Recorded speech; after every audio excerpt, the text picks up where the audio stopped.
And it's like no different than any other business. You know, opening a restaurant, what do you think your customer base is going to be and how many meals you're going to sell? You know, building a condominium complex, what's the revenue going to be? It's just like that. Maybe a little less predictable than that because it's a movie. How do you articulate distribution and sales forecasts to investors? Well, articulate them, I show them charts, and basically I show them what I believe the revenue generation is going to look like over what period of time, which is the cash flow analysis, and then I put it into a nice concise chart so that they can see it in sort of a one page. That's how I articulate it. Now, how do I create it? I do my own sales forecast because I have enough distribution experience to sort of know what to expect, what the levels are, what people are paying. It changes all the time, obviously, as the market develops and as new customers come in or different technology or whatever. So you have to constantly keep revisiting that. But you generally do a revenue forecast based on either comparable movies that have gone in the past, not too far in the past, that you can compare to, based on your own experience, based on what you believe you're going to get from a certain marketplace. And you do them I do them at 5 different levels, like low, semi-low, medium, medium-high, high. So I do 5 levels. Some people do 10 levels, some people do 3 levels, you know? But you can't do, I mean, you could do 1 level, but you know, it's, so I show what sort of the average that we can expect is, what, you know, the home run is, what the disaster is. And, but a lot of people pay for that. So there's companies that you can buy revenue forecasts from that do it for, you know, as a service, and you pay a lot of money actually. I've seen lots of those forecasts. I don't think they're so credible, but you need something. You got to show something to investors to say that you've done your homework and this is what a credible company that has compared it to sort of like movies has shown. The reason I don't think they're so credible is several reasons. One is they're using movies that have played like 10 years ago. Like they're talking home video numbers. Home video doesn't even exist anymore, you know, so they're comparing completely different technologies and release patterns. 2 is they're usually using movies that are bigger budgets than what an indie film would be. So, you know, like they're comparing my movie to Home Alone. Hello, I mean, they're not even in the same league. They're different businesses, you know? So, but you know, it's family audience and this and that type of thing. So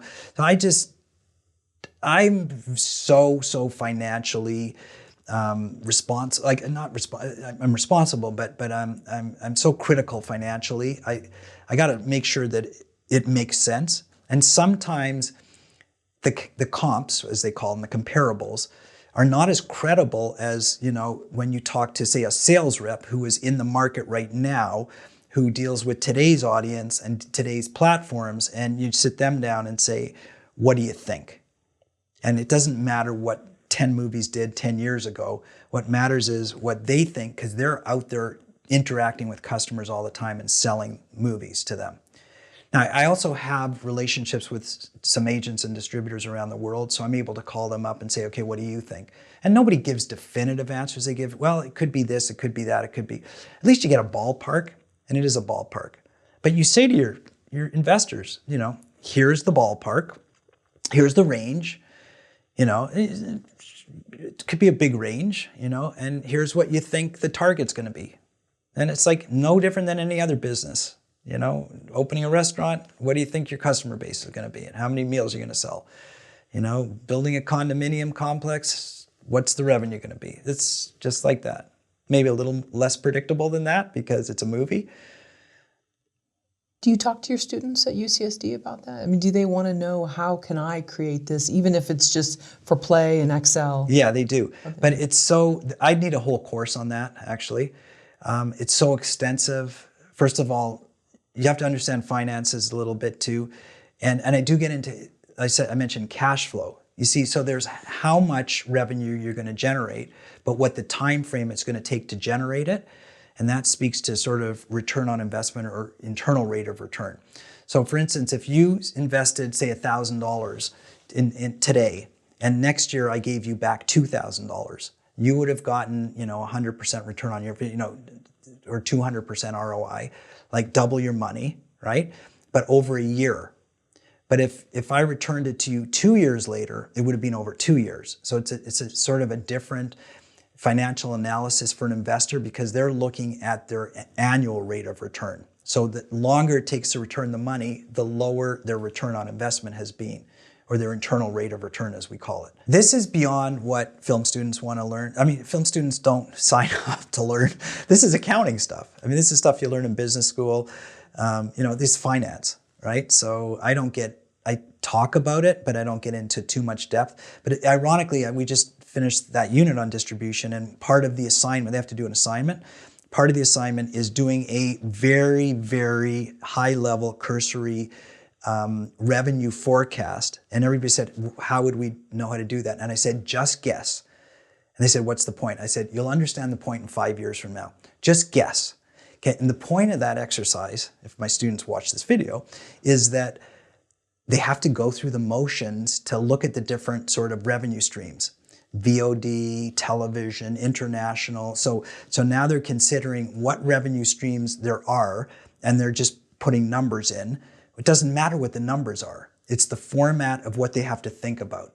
The numbers don't matter today because they're going to change tomorrow, and in 10 years or 5 years when they go to do their films, there'll be a whole different marketplace with maybe some different categories. It's just the concept of going through the motions to understand how to set it up. That's what matters. And once they turned in those assignments, and you talked about it as a group, I'm assuming maybe you did, maybe you didn't, what was their impression? Of the revenue forecasts? Right. So they had to create it, and even if they're just plugging in these numbers and they're just maybe guessing. The revenue forecast is a tiny, tiny component. The major component of the assignment was marketing, was how to create awareness. It was basically deciding who your audience. So everybody picked a film to use. Some people picked some of my films. Some people they had to choose a feature film. This is what they do. Then they have to tell me who their audience is and why. Then they have to tell me how they're going to create awareness with that audience. So which is a whole marketing campaign, like what they're going to do with social media. They're going to do paid advertising, how much they want to spend, and why they can justify that spend. Then they're going to tell me what platforms, how they're going to make it accessible to the audience. Are they going to do a theatrical release? Are they going to do, video on demand? Are they going to try to do subscription? If so, what do they expect as their return? So they have to do all the research on all the platforms and what to expect. Will they do television afterwards? Will they do day-and-date releases? This kind of stuff. That's the core of it. Now, how much they're going to make is literally a separate course. I do that. I do two things sort of as add-ons, which are worth fewer points. Everything is point-based. Sort of what the revenue would be, and the other thing is do a distribution agreement. So I give them a template for a full distribution agreement so they can read it and see it, and then I give them a distribution memo. And again, they say, well, how would we know this? And I say, you won't. Just make it up. Because I don't care what they say as the term of the deal. I care that they know here's the items that go into a distribution agreement. You have to know the territory, the term, the language, is it exclusive, what the payout's going to be. I just care that they look at the categories. It doesn't matter what the numbers are. It's funny to read the numbers because they're all over the place, but it doesn't matter. It's the thought process that goes into understanding what goes into one of these documents.